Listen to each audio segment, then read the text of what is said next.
शिल्पा की आदतें ठीक नहीं थी। वो ना बोलने से पहले कुछ सोचती और ना ही कुछ करने में। उसकी इस आदत से सभी परेशान रहते।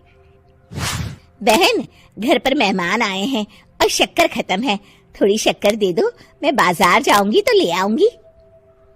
अरे शिखा बहन, तुम तो माफी करे, जब देखो तुम्हारे घर में कुछ न कुछ खत्म ही रहता है। अरे शिल्पा, चिल्ला क्यों रही हो? कहा ना घर में मेहमान बैठे हैं, सुन लेंगे। सुन लेंगे तो सुन ले, तुम लोगों की मांगने वाली आदत तो बंद होगी। अच्छा शिल्पा, ना दो शक्कर, लेकिन बात तो अच्छे से करो। एक कटोरी शक्कर के लिए तुमने मेरी बड़ी बेइज्जती कर दी। शिल्पा बड़बड़ाते अंदर चली जाती है तो शिखा भी घर चली जाती है। माँ, क्या हुआ?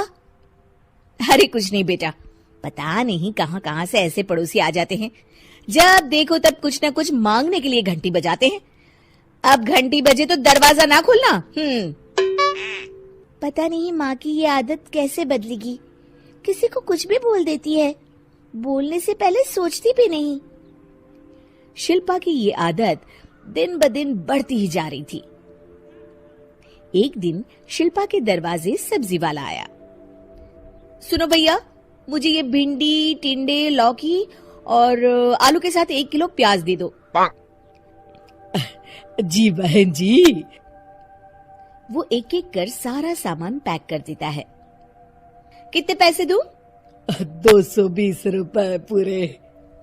अरे इतना महंगा नहीं, हाँ मैं तो सिर्फ 150 दूंगी। नहीं, पैसे तो पूरे लूंगा, नहीं तो सब्जी वापस कर दो। ऐसे कैसे वापस कर दूंगी? मैं तो एक भी सब्जी वापस नहीं करूंगी। और हाँ, रही बात पैसों की, तो लेना है तो 150 ले लो, वरना मेरे मोहल्ले में घुसने तक नहीं दूंगी। हाँ। अरे नहीं बहन, हम लोग गरीब लोग हैं, ऐसा ना करो।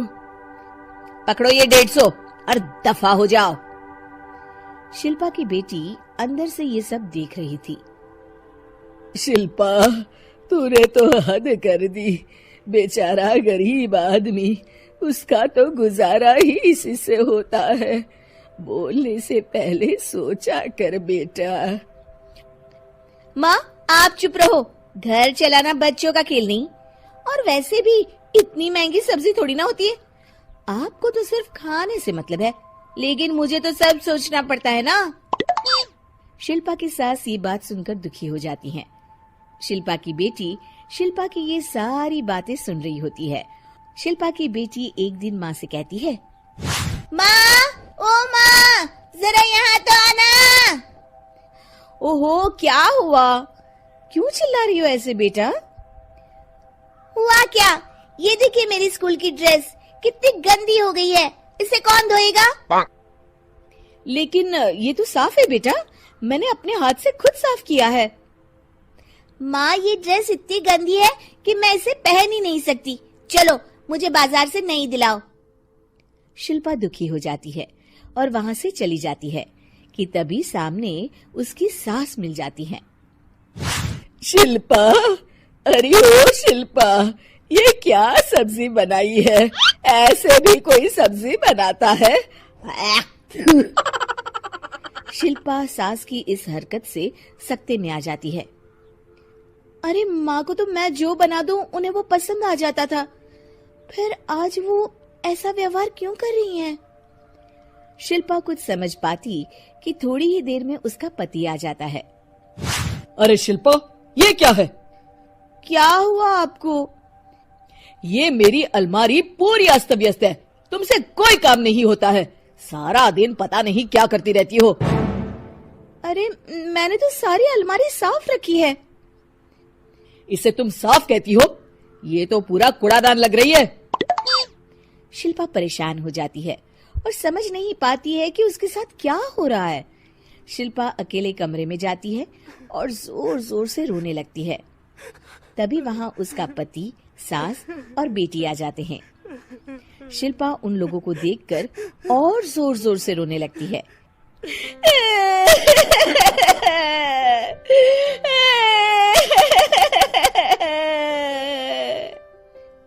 कि तभी उसकी सास उससे कहती है, क्या हुआ? यहाँ बैठकर रोती रहोगी या फिर खाने को भी कुछ बनाओगी? माँ, पहले आप बताएं, आप लोगों को क्या हुआ है जो मुझसे ऐसा व्यवहार कर रहे हैं? वही हुआ है जो तुम्हें रोज होता है। मैं समझी नहीं। माँ, आज घर वालों ने आपसे बुरा व्यवहार किया तो आपको कितना बुरा लगा ना? हाँ, मुझे बहुत बुरा लगा। मुझे अच्छा नहीं लगता कोई मुझसे इस तरह से बात करे। सही कहा शिल्पा, जो चीज तुम्हें खुद के लिए अच्छी नहीं लगती वो तुम्हें दूसरों के साथ भी तो नहीं करनी चाहिए।